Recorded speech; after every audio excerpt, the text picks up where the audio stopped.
Bem, esta molécula de glicose, quando entra no hialoplasma, ela tem 6 carbonos ligados a hidrogênios e também a oxigênios. Mas cada bolinha desta representa um carbono. Como vocês podem observar, no primeiro momento, ela tem 6 carbonos juntos. Depois a gente observa uma quebra e foram formadas 2 moléculas com 3 carbonos cada uma. Mas quando essa molécula de glicose, então, já se rompe pela primeira vez, já ocorre aqui um gasto de energia. Ela gastou aqui 2 ATPs, né? E passou a ser moléculas de ADP, que é a menos energética. Então, quer dizer, então, que ela rompeu o fosfato, ela consumiu energia para se quebrar em 2 moléculas, cada uma com 3 carbonos. Acontece que se liga dentro das nossas células, nós temos um tanque de fosfato inorgânico. Então entra um fosfato deste lado e entra um outro fosfato deste outro lado.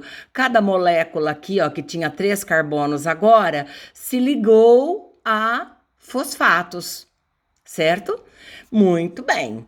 Esta molécula que é a resultante da quebra da glicose, com 3 carbonos, ela ainda tem hidrogênios e tem oxigênios e tem 3 carbonos. O que vai acontecer? Devido à enzima desidrogenase, ela vai liberar hidrogênios, ela vai perder hidrogênios, libera hidrogênio.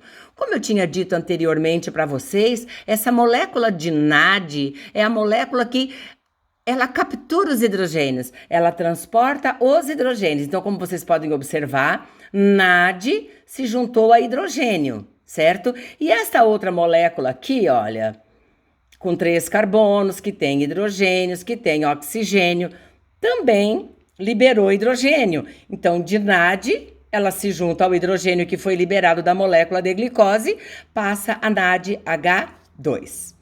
Muito bem.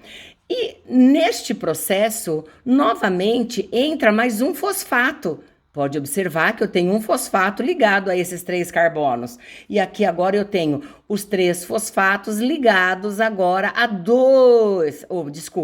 os 3 carbonos, os 3 carbonos ligados a 2 fosfatos.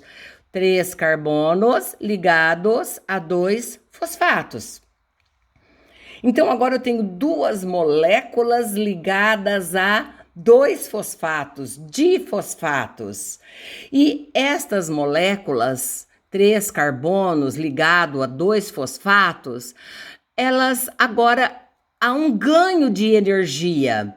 Elas vão ter de 2 ADP, vão formar 2 ATP. Houve ganho de energia e não perda de energia. E quando essa molécula com 6 carbonos, no primeiro momento, ela se quebra, ela gastou energia.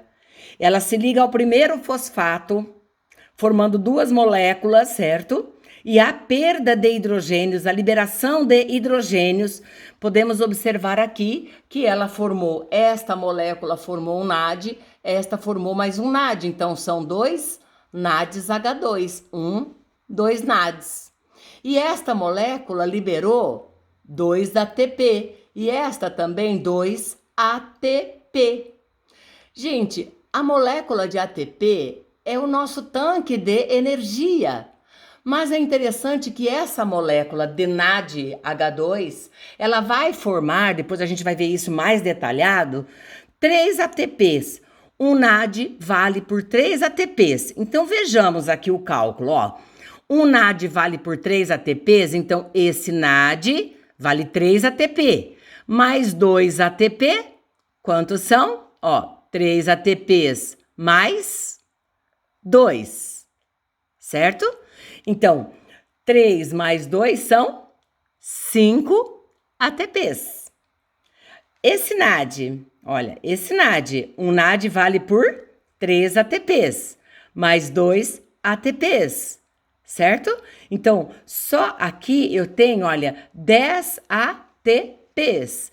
Menos 2 ATPs vão ficar quantos? 8 ATP. Então, essa glicose, quando ela se quebra em duas moléculas de ácidos pirúvicos, que são as que têm 3 carbonos, nós temos que lembrar que até que ela se transforme a esse ácido pirúvico, ela reagiu com um fosfato, depois com o segundo fosfato, que houve liberação de hidrogênios, que houve perda de ATP, que houve produção de ATP, certo?